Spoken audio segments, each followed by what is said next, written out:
कहानी की शुरुआत एक भूतिया महल से होती है जहां हमें एक डायन दिखाते हैं। इसके बाद कहानी आगे बढ़ती है और एक मार्केट में दो बच्चे अपनी कला दिखा रहे होते हैं, जिनमें से एक लड़की होती है जिसका नाम सारा है और एक लड़का होता है जिसका नाम मिशा है। वो अपना पेट भरने के लिए कुछ करतब दिखा रहे होते हैं और लोग उनसे पैसा मांगते हैं। एक दिन पैसे मांगते समय एक औरत सारा का हाथ पकड़ लेती है। दरअसल ये औरत रानी के महल की दासी होती है। सारा डर के वहां से निकल जाती है। अब रात हो चुकी है। सारा और मिशा अनाथ होने की वजह से उनका कोई घर नहीं होता। वो दोनों जंगल के बीच में रहते हैं। दिन भर कमाया हुआ पैसा दोनों मिलके मिट्टी में दबा के रखते हैं और सो जाते हैं। उसी दिन रात में सारा को एक भयानक सपना आता है और उनकी नींद खुल जाती है। थोड़ी देर बाद सारा समझ जाती है कि ये सपना है और वो फिर से सो जाती है। अगले दिन सुबह जब दोनों नींद से जागते हैं और अपना पैसा निकालने जाते हैं, तब उन्हें उस जगह पर कुछ नहीं मिलता। ये देखकर दोनों नाराज हो जाते हैं। अब उन दोनों को बहुत भूख लगी होती है। ना चाहते हुए भी वो दोनों लोगों के पर्स चुराने लगते हैं और वो पकड़ जाते हैं। लोग उन्हें पुलिस के हवाले करते हैं। इसके बाद उन्हें कोर्ट में पेश किया जाता है। तब वहाँ पे रानी की दासियां आती है और उन दोनों को छोड़ाकर अपने साथ जाने की मांग करती है। दरअसल सारा और मिशा इन दोनों का पैसा उन रानी की दासियों ने ही चुराया होता है। अब उन्हें महल में ले जाते हैं। उन दोनों को पहनने के लिए कपड़े और जूते दिए जाते हैं, लेकिन सारा ने इससे पहले सुना था कि महल से बच्चे गायब हो जाते हैं। इसलिए वो थोड़ी सी डरी डरी सी रहती है, क्योंकि सारा की एक और बहन जिसका नाम कातिया था, वो भी ऐसे ही गायब हो चुकी थी। अब दोनों खाना खाने के लिए जाते हैं और देखते हैं कि उनकी तरह वहाँ पे बहुत सारे बच्चे हैं, लेकिन मिशा और सारा को वहाँ का खाना पसंद नहीं आता।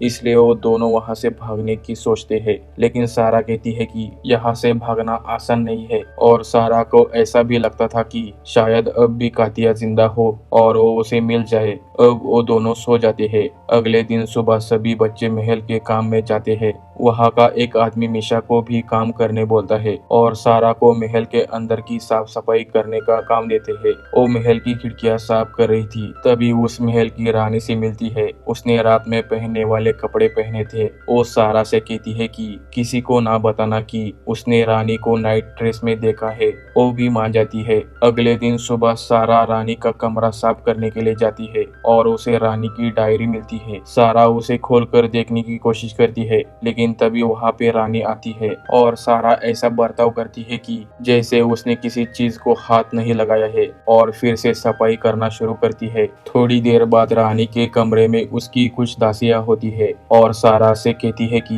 रानी उसे बुला रही है और उसे अपने साथ ले जाती है। जाते जाते दासियां बात कर रही थी कि शायद रानी सारा को भी कातिया की तरह अपने साथ रखना चाहती है। ये सुनकर सारा हैरान हो जाती है, क्योंकि कातिया सारा की बहन का नाम होता है। उनमें से एक दासी कहती है कि रानी हर दिन एक डायरी लिखती है जिसमें सब रिकॉर्ड होता है। अब वो तीनों रानी के रूम में पहुंचते हैं। रानी सारा से कहती है कि तुम बहुत सुंदर और शुद्ध हो। मैं चाहती हूँ कि हमेशा तुम मेरे साथ रहो। थोड़े दिन बाद मेरे पिता के भाई की शादी है, तब बड़ा जश्न होने वाला है। उस जश्न में तुम मेरी खास दासी होगी और उसके लिए मैं तुम्हें अच्छा ड्रेस सिलाऊंगी। सारा मान जाती है और निकलती है, लेकिन तभी पीछे से सारा पूछती है कि थोड़े दिन पहले कातिया नाम की मुझसे थोड़ी बड़ी लड़की गायब हो चुकी है। क्या आपको उसके बारे में पता है क्या? रानी बोलती है कि नहीं, मुझे नहीं पता, और रात के अंधेरे में गायब होने वाले सारे बच्चे मेरे जिम्मेदारी नहीं है। सारा पूछती है कि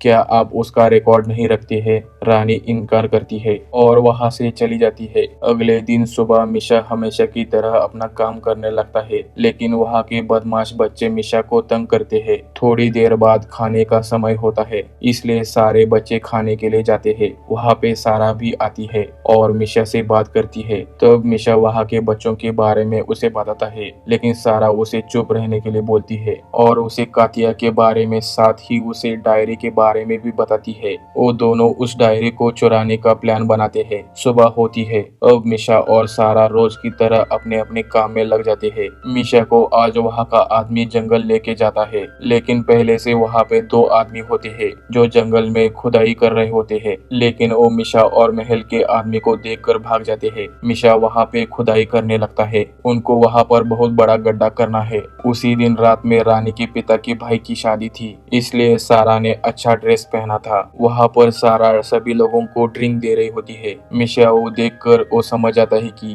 रानी अब महल में नहीं है, इसलिए मौके का फायदा उठा के मिशा रानी के कमरे में जाता है। वहाँ पर डायरी ढूंढने लगता है और एक कबर्ड में उसे वो डायरी मिलती है, जिसे लेकर वो सारा के पास जाता है और उसे कहता है कि चलो यहाँ से निकलते हैं, क्योंकि मुझे वो डायरी मिल चुकी है। अब हम कातिया को ढूंढ सकते हैं। लेकिन सारा कहती है कि अब तो सर्दियों के दिन है, हम यहाँ से गए तो जम के मर जाएंगे। ये सुनकर मिशा गुस्सा हो जाता है और कहता है कि तुम्हें यहाँ पर अच्छा कपड़ा, अच्छा खाना मिलता है और अच्छी वाइन भी मिलती है, इसलिए तुम यहाँ से आना नहीं चाहती हो। सारा कहती है कि ऐसा नहीं है, हम वसंत की ऋतु में जाएंगे। ये सुनकर मिशा गुस्सा होके निकल जाता है, लेकिन तभी महल का एक आदमी उसे देख लेता है और उसे पकड़ के रानी के हवाले कर देता है। वो उन दोनों को महल के किचन में ले जाती है। वो मिशा से पूछती है कि तुम लड़कियों के कपड़े पहनकर क्या कर रहे हो, लेकिन मिशा अपना मुंह नहीं खोलता। उसके बाद मिशा के पास वो डायरी मिलती है। उसे देखकर रानी बहुत गुस्सा हो जाती है और वहाँ का चाकू लेकर उस आदमी को मार देती है और मिशा को वहाँ से ले जाकर हाथों में हथकड़ी पहनाकर एक बंद कमरे में रखती है, जहाँ से उसकी आवाज कोई सुन नहीं सकता था। वो फिर से मिशा को पूछती है कि इस डायरी के बारे में तुम कैसे जानते हो, एक कबर्ड में है, ये किसने बताया और तुमने ये डायरी कहाँ तक पढ़ी है। लेकिन मिशा एक भी सवाल का जवाब नहीं देता। वो बस चिल्लाता है कि मेरा हाथ दर्द कर रहा है, लेकिन रानी उसकी एक नहीं सुनती, बल्कि मिशा को एक पढ़कर सुनाती है कि उस डायरी में क्या लिखा है। दोस्तों, दरअसल उस डायरी में रानी ने किए हुए बच्चों के खून के बारे में रिकॉर्ड होता है। ये सब देखकर मिशा डर जाता है और वहाँ से रानी निकल जाती है। वही दूसरी तरफ सारा को डरावना सपना आता है और वो नींद से जाग जाती है। जागने के बाद यहाँ वहाँ मिशा को ढूंढती है, लेकिन उसे वो नहीं मिलता। सारा मिशा के एक दोस्त से पूछती है कि मिशा कहाँ पर है। वो कहता है कि वो यहाँ से निकलने की बात कर रहा था, शायद निकल गया है यहाँ से।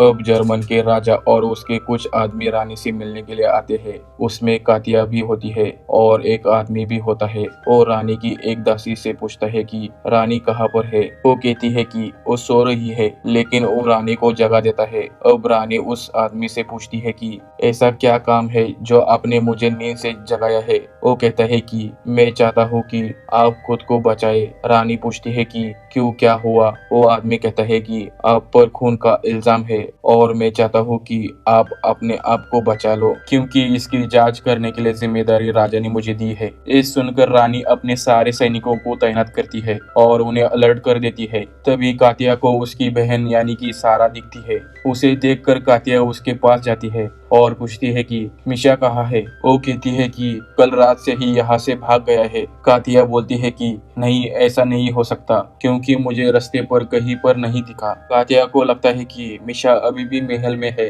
अब कातिया सारा को यहाँ से भाग जाने के लिए बोलती है और उसके हाथ में एक चाकू देती है। अब कातिया खुद मिशा को ढूंढने निकलती है। भागते वक्त सारा रानी के सामने आ जाती है। उसे शक न हो इसलिए जूते भूल गई थी, उसे ही लेने के लिए आई हूँ, ऐसा कहती है। रानी उसे पूछती है कि तुमने ही मिशा को वो डायरी चुराने के लिए बोला था। अब मिशा मेरे कब्जे में है, जिंदा है, लेकिन थोड़ी ही देर बाद मैं उसे मार दूंगी। ये सुनकर सारा को गुस्सा आता है। वो रानी के लिए मारने के लिए चाकू निकालती है। रानी बड़ी होशियारी से खुद को बचाती है और सारा को अपने कब्जे में लेती है और उसे कहती है कि मैं बहुत पहले से ही तुम पर नजर रखी हूँ और पहले दिन से ही तुम्हें मैं मारना चाहती थी। मैं आज अपनी ये इच्छा पूरी कर लूंगी। लेकिन तभी पीछे से कातिया आती है और रानी के सर पर हमला करके सारा को वहां से ले जाती है। अब सारा कातिया से पूछती है कि क्या मिशा मिला। वो कहती है कि नहीं, लेकिन वो यहाँ से भाग चुका है। पूरे महल में वो कहीं पर भी नहीं है।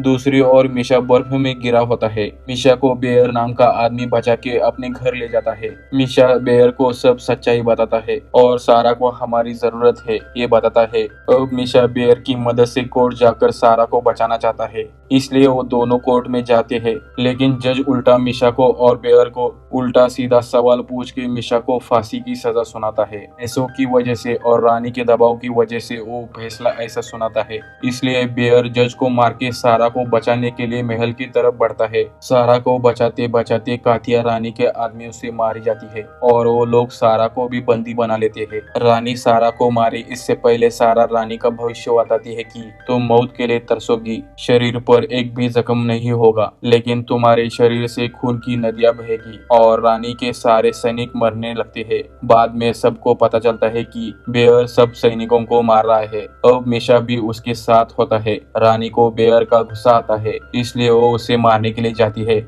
लेकिन चाकू गलती से मीशा को लग जाता है। वो जमीन पर गिर जाती है। चंद लम्हों में ही उसकी मौत हो जाती है। अपने आंखों के सामने भाई की मौत देखकर सारा रोने लगती है। अब लाखों बच्चों की जान लेने की जुर्म में रानी को खुद के महल में कैद किया जाता है, जहाँ पर पानी है ना रोशनी है। ये एक ऐसी जगह है जहाँ हमेशा रात का अंधेरा रहेगा, यानी कि कुछ साथियों को भी जलाकर मार दिया जाता है। इसके साथ ये भयानक रानी की भयानक कहानी खत्म होती है।